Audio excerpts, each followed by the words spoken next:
to Katie Solon, who is a DNC member of Democrats Abroad. I think we should just explain DNC, Democratic National Committee, correct, Katie, that the body that also has a responsibility to organize your party's convention.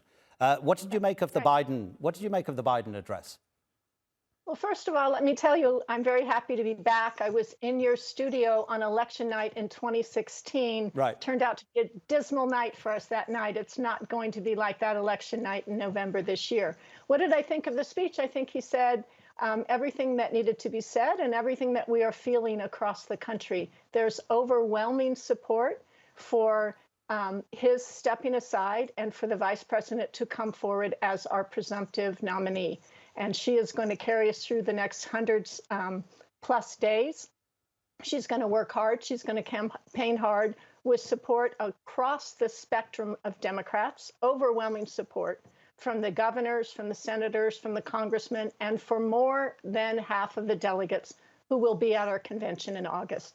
So feeling good about his speech, feeling really energized, electrified, and enthusiastic about our place right now and going forward. Okay, Katie, you know, you've already moved it on to November because I really wanted to hear some of your opinions about what, not Trump, what Biden didn't say. But the fact that you moved it on, I'm happy to go there. Kamala Harris, why do you think that she has what it takes to beat a man who knows exactly how to push every single button that his supporters want pushed? Yeah, but he doesn't know how to push her buttons because she is a tough prosecutor. She is capable. She is experienced. And the clip that you just showed there pointed out that he's very good at giving pitches that resonate to his supporters. They don't resonate with Democrats. They don't resonate with independents, and they don't resonate with the majority of Americans.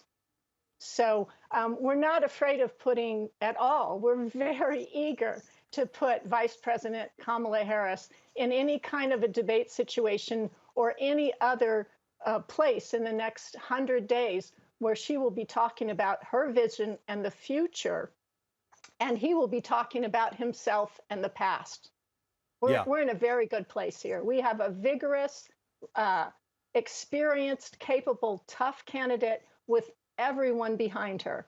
And then we're going to pair her soon with a vice presidential candidate. We have such a deep bench of people for her to be selecting that whoever this person is going to be multitudes better than what the other party has chosen. They've chosen a very inexperienced person that is going to appeal to a very, very small sector of the voting population in the U.S. Look, when Donald Trump said polls show that Kamala Harris has been the worst vice president in American history, my mind did go back to Dan Quayle, but that's just a kind of wry observation. So did mine. It's a kind of wry observation, Katie. Look, the final thing is just to bring the two of them together using Barack Obama as a barometer. Obama seems to regard Biden as kind of someone that he wants and feels he should protect. But he hasn't yet publicly endorsed Kamala Harris, has he? Why? Right. He has not, but he has never endorsed in a primary. We are still in a primary. She is not the nominee until the very latest, it looks like August 3rd, when the official vote will take place. So this is not extraordinary that he's not endorsed yet. We can count on him to give him and the former First Lady Michelle Obama full support. We hope they'll be out there on the campaign trail because we know that America will be listening to him. And no, there's nothing for us to be nervous about the Obama support. What we can look at is the other support that you just see is amazing across the U.S. and around the world. We are getting in the Democratic Party, millions of dollars have been raised in the time since this all was happening on Sunday and Monday, more than $100 million to add to their campaign war chest.